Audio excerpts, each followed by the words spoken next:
This is Crysis for Nintendo Switch. I remember that this game was a pretty big deal back in, I think, 2007. Developers back then didn't really give a hoot about your system, but was more interested in creating a very visually impressive game. It was a next generation game when the video game generation was still actually starting a couple years ago. While Crysis was a popular game back then, it is a franchise that really isn't that relevant anymore. I don't think they released any other games after 3, and I think it was because some people were not happy with the fact that this game was more geared towards consoles rather than PC, which I think isn't really the target audience anymore.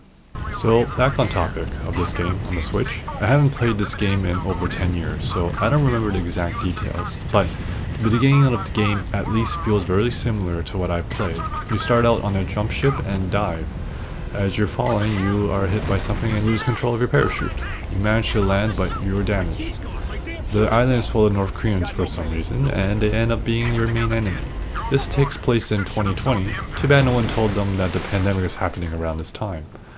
Your suit gives you special powers like speed boosts, but the ones that I used the most was Cloak. When you use these powers, your suit drains energy.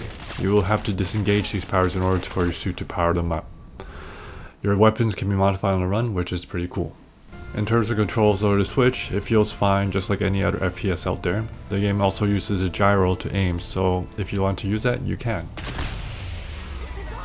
The graphics of this game, which way back then was the main highlight, looks fine, but I did see some low-res textures here and there, so I'm guessing that the game is more of a port of the PS3 version rather than PC.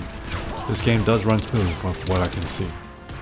So the question that is on everyone's mind is, can the Nintendo Switch run Crysis? The answer is yes. The Nintendo Switch can run Crysis. 7.5 out of 10 for me.